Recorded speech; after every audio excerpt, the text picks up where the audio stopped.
baby son in Exeter has changed his plea to guilty. We cross now to our reporter Tim Iredale, who was in court. Richard Stevens originally denied the manslaughter of his 6-month-old baby Alexander.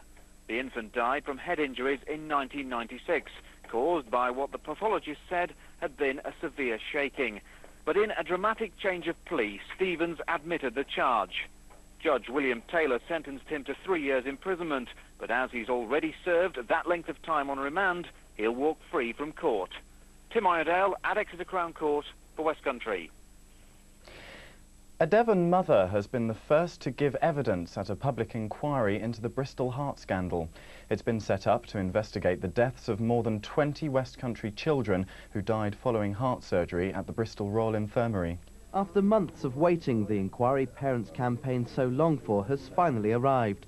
Today, some will be inside this meeting room to tell the panel what happened to their children. Those who can't make it will keep up to date via the World Wide Web. A sophisticated document retrieval system will keep track of 500,000 pages of evidence.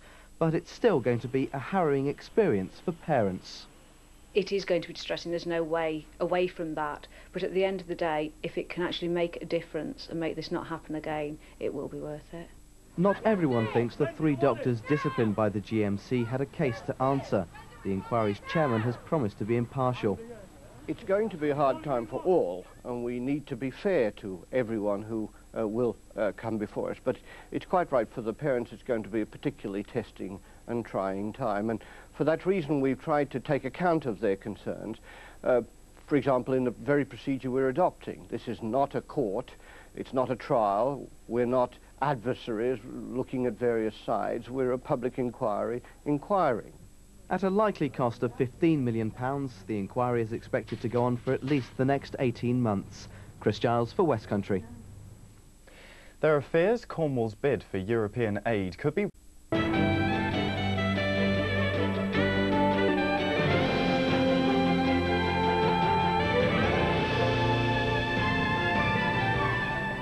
The long wait over, parents begin giving evidence to the BRI heart inquiry. The Exeter factor in the euro crisis now threatening proposed aid for Cornwall. And In Focus reveals the most popular stately home in Britain. Hello, I'm Alison Johns. Welcome to Tuesday's Westcountry Lunchtime Live. Spring is definitely in the air today, and later Dennis Cornish will be offering a few hints on getting your garden into shape. But we begin with a summary of the news with Lorna Dunkley. Good afternoon. A public inquiry into the deaths of more than 20 children from the southwest following heart surgery at the Bristol Royal Infirmary is finally underway this lunchtime. But parents have been warned it could be 2 years before it reaches any conclusion. The final wait for the inquiry they've campaigned so long for. Parents of children who died at the BRI hope they'll finally get some answers. In simple terms, just 2 words, and that is the truth. That is what the parents want, that is what they fought for over a number of years, and we will do everything that we can to assist the inquiry in reaching the truth. The chairman has stressed the inquiry is not a trial. No one will be blamed. We're not a trial, we're not a court, we're not concerned with disciplining anyone. We shall look into a wide range of specialties, ranging from the first visit a child may have made to her doctor, right through to the relationship with parents and the intensive care and the subsequent nursing. As the inquiry begins this lunchtime, officials are warning it's going to take at least 2 years to deliver its conclusions. It'll cost £15 million. But parents say if it brings change to the medical profession, then it will all have been worth it. David George in Bristol for Westcountry. There are fears that this morning's mass resignation of the European Commission could seriously disrupt Cornwall's bid for European aid. It's also emerged that one of the factors which prompted the Commission's resignation was a poorly managed youth training programme involving Exeter University. Until the early hours of this morning, the European Commission had been recommending that Cornwall should qualify for Objective 1 funds, potentially worth billions of pounds. The proposal is due to be agreed at a major summit in Berlin next week. Now, though, there's an unprecedented power vacuum at the heart of Europe. Robin Teverson, the Euro MP for Cornwall and Plymouth, said he's concerned failure to... Daniel died after an operation at the BRI. Mrs. Willis, what are you hoping that this inquiry will achieve?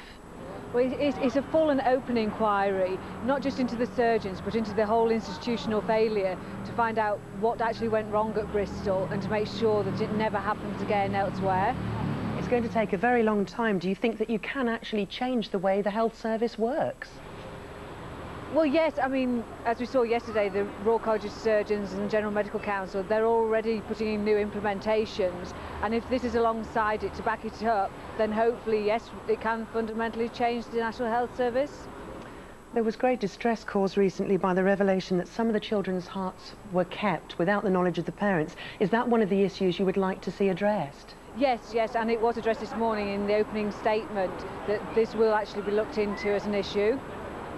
Is compensation a factor at all for you? No, I don't think any parents today are actually thinking about compensation. Nothing can actually bring their children back and nothing can replace them.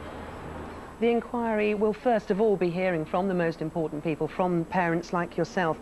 Reliving your loss is obviously going to be very distressing. It's something you feel you have to put yourself through, though. Well, yes, because obviously these children died and we need to have answers, and you can't actually lay them to rest until you find out why. Well, Mrs. Willis, good luck, obviously, over many days to come. Thank you very much for joining us this lunchtime. Thank you. And coming up after the break, the Cheltenham Festival starts later this afternoon, and we'll be assessing the chances of a Westcountry trained horse coming out on top.